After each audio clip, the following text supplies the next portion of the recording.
से किया। अतीकुर रहमान साहब, मैं आपसे पूछ रही हूँ, ये जो बार बार कहा गया कि चुप्पी भारत की ये हमें अलग थलग कर देगी, ये जो चुप्पी है ये ईरान की हमारे साथ रिश्ते जो सांस्कृतिक रहे उनके खिलाफ जा रही है, हम ईरान को अलग छोड़ रहे हैं। अब आज बड़ी दिलचस्प बात ये हुई कि जिस इजराइल के लिए आप कहते हैं कि भाई नेतन्याहू के साथ बड़े अच्छे रिश्ते हैं नरेंद्र मोदी के, इजराइल की तरफ झुकाव है, नेतन्याहू की तरफ झुकाव है, उस इजराइल ने थैंक यू नहीं कहा है लेकिन ईरान ने थैंक यू कहा है। अब मुझे ये बताइए, मैं ईरान की बात मानूं यहाँ पे जवाद साहब और अतीकुर रहमान साहब की बात मानूं? सुचारिता जी, मुझसे है प्रश्न? जी जी बिल्कुल सर, आपसे। जी सुचारिता जी, मैं बड़ी इज्जत करता हूँ वोरा साहब की। हाँ। एम्बेसडर वोरा साहब आज कुछ बदले बदले मेरे सरकार नजर आ रहे हैं, क्योंकि अभी चंद घंटों पहले वोरा साहब ईरान को पाकिस्तान के साथ जोड़ रहे थे। सुचारिता जी, आपके एडिटर इन चीफ के जैसे कि भाई ये तो ईरान पाकिस्तान की तरफ झुका हुआ था पहलगाम में, आज हमारे सरकार बदले बदले नजर आ रही है क्योंकि ईरान ने थैंक यू कह दिया। अरे भाई, ईरान ने थैंक यू आपको नहीं, अतीकुर रहमान को और जवाद साहब को कहा है। अच्छा, आवाज नहीं आ रही है इनकी, भाई आवाज ठीक कराइए पहले तो ठीक कराइए।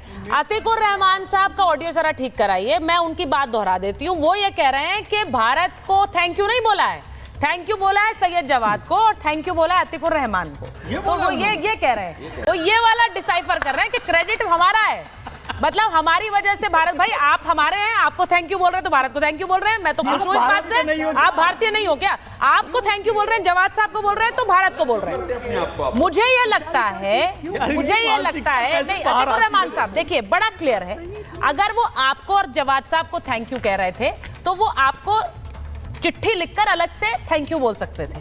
अगर यहाँ पर एक चिट्ठी जारी करके उन्होंने भारत का थैंक यू कहा है, उसमें भारत के लोग, भारत की संस्थाएं, मैं ये पूछ रही हूँ। अतीकुर रहमान साहब को ऑडियो पहले ठीक करा दीजिए। सर मैं आ रही हूँ, आपका ऑडियो बहुत मफल्ड आ रहा है, मैं समझ नहीं पा रही हूँ आपकी बातें बहुत ढंग से, तो उनको ऑडियो जरा चेक कराइए, वापस आइए।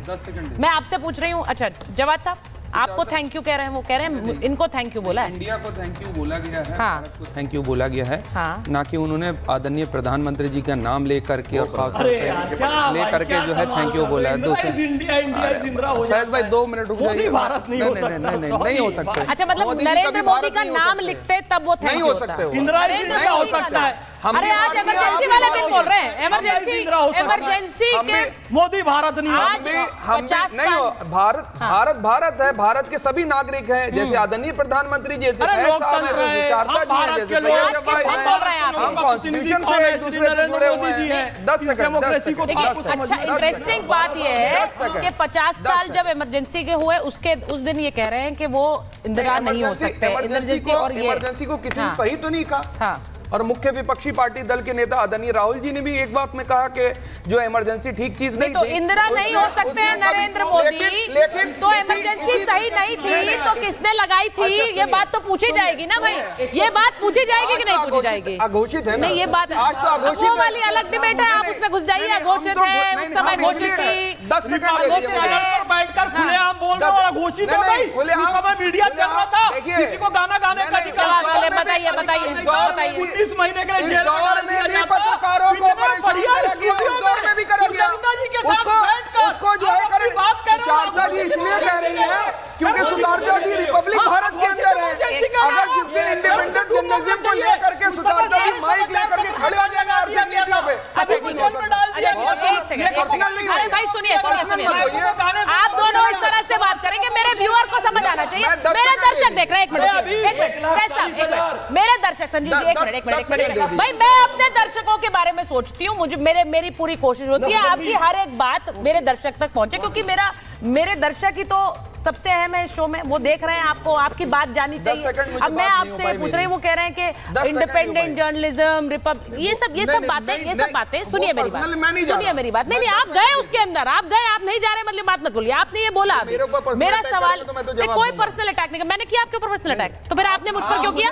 आपने मुझ पर क्यों किया? अब ये वाली इमरजेंसी माइंडसेट आप ही का है, देख लीजिए, ये इमरजेंसी माइंडसेट आपका है। के ऊपर बात करी। अब अपनी बात बोलिए। दूसरी मैं बात कर रहा हूं, अभी जो हम लोग सीज फायर के ऊपर जो बड़ी लंबी चौड़ी डिबेट कर रहे हैं, दीपक वोरा साहब भी हैं, सीज फायर का उल्लंघन होगा और जितने भी देश है ना वो अपनी अपनी पोजीशन डिसाइड कर रहे हैं। ठीक है, बहुत जल्द आप देख लीजिए, यही अमेरिका जब अपनी बात से पलटेगा और पूरी नेटो को लेकर के, यही हमने इराक के दौर में भी देखा, यही अफगानिस्तान के दौर में भी देखा, और बहुत जल्द जो अभी पोस्टरिंग करी जा रही कि सीज फायर हो गया, क्योंकि अभी तक हमारा ऑपरेशन सिंदूर जारी है। ठीक है, अभी तक सीज फायर की जहां तक हम लोग बात कर रहे हैं, आने वाले वक्त में देखेंगे ईरान के ऊपर अपनी अपनी देश जो है पोजीशन डिसाइड करके चढ़ेंगे और यही डिबेट हम लोग बैठ के करेंगे, यही डिबेट होगी कि किस तरीके से उल्लंघन करा गया है और किसने कर रखा है। तो आपने जो हाइपोथेसिस दिया है, आपने जो हाइपोथेटिकल सिचुएशन दी कि ये सीज फायर खत्म हो जाएगा, मैं आगे बढ़ती हूँ, मैं उसी पर आगे बढ़ रही हूँ। सुनिए ना, आप ही की बात कर रहे हैं। इन्होंने कहा हाइपोथेटिकल सिचुएशन कि भाई ये सारे देश चढ़ेंगे, सिचुएशन ऐसी होगी कि फिर से युद्ध होगा, एम्बेसडर वोरा भी सुन रहे हैं, और उसके बाद हमें एक साइड चूज करनी पड़ेगी। तो मैं आपसे पूछ रही हूं कि जब आप ये कहते आए और जब हमने रूस यूक्रेन के अंदर भी अपना स्टैंड बड़ा क्लियर रखा है, हमने जेलेंस्की से भी बात की थी, हमने पुतिन से भी बात की, हमारे हित जहां है हम अपना हित देखेंगे। तो मैं आपसे पूछ रही हूं संजीव जी, क्या ये हमारा हित है कि हम इजराइल के साथ अपने रिश्ते तोड़ दें? क्या इसमें हमारा हित है? इजराइल आज के समय में, आज के दिन एक ऐसा देश जिसने ऑपरेशन सिंदूर में बिल्कुल क्लियर स्टैंड लिया कि वो भारत के साथ खड़े हुए हैं। तटस्थ रहना सबसे इंपॉर्टेंट है और उसके लिए बहुत ही हमें जो है ना सावधानी से बढ़ना पड़ता है। और ये नीति के लिए मोदी जी जैसा एग्रेसिव व्यक्ति, जिसको मोदी जी को एग्रेसिव कहा जाता है, ही लीड्स फ्रॉम द फ्रंट, पर जब वो चुप होते हैं, जब वो शांति से होते हैं, जब वो अध्यात्म में जाते हैं, तो जब उनसे मिलने के बाद उनका दुश्मन भी उनके साथ बैठ जाता है। और ये एग्जाम्पल अपने आप में हम सबको बुरी बुरी प्रशंसा करनी चाहिए कॉमन प्लेटफॉर्म पर आकर, अतीकुर रहमान से लेकर बाकी सब लोगों को, कि वास्तव में कूटनीतिक जो राजनीतिक जीत, कूटनीतिक जीत है वो मोदी की है सारे युद्ध में से, और इसको दीपक वोरा जी जैसे लोग एंडोर्स करते हैं। तो आज हम इस प्रोग्राम का जिस्ट और इस मोरल निकाल के जाते हैं कि हम न्यूट्रल रहेंगे जब भी जरूरत होगी, पर जहां जरूरत होगी हम उस तरफ जाएंगे और ठोक कर मानेंगे। अगर हमारे लोगों के ऊपर कोई इशारा करेगा,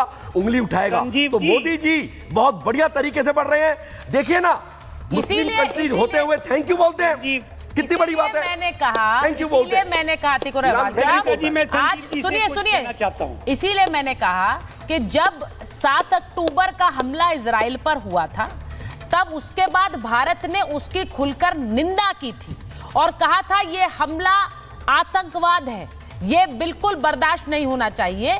तो इजराइल ने भारत का थैंक यू कहा, आपने कहा देखिए थैंक यू कह रहे हैं, आप तो इनके साथ खड़े हो गए, ये इजराइल के पाले में, इजराइल थैंक यू बोल रहा है। उसी तुलना से आज ईरान थैंक यू बोलता है, तो क्यों नहीं कहते आप ईरान के साथ खड़े हैं? क्यों नहीं बोलते हैं आप अतीकुर रहमान साहब? संजीव जी, आज संजय राउत जी ने आरएसएस के लिए एक स्टेटमेंट इशू किया है, आपने देखा? आप जरा जवाब दीजिए ना संजय राउत जी का। वो आपसे कह रहे हैं कि आरएसएस को ईरान से कुछ सीखना चाहिए, मोदी जी को ईरान से कुछ सीखना चाहिए कि वाहिद एक कंट्री ऐसी पूरी दुनिया में है जिसने ट्रंप जैसे इंसान को मुंह तोड़ जवाब दिया है। ये होती है कूटनीति संजीव जी। और संजय राउत जी की बात का जवाब दे दीजिए। और आप आइए, मैं बोल रहे हैं मोदी जी को इस बात का जवाब दे रहा हूं। मुझे ये बताइए अतीकुर रहमान साहब, मुझे नहीं पता है कि फॉरेन पॉलिसी भारत की संजय राउत डिसाइड कर रहे हैं, पहली बात मुझे नहीं पता है।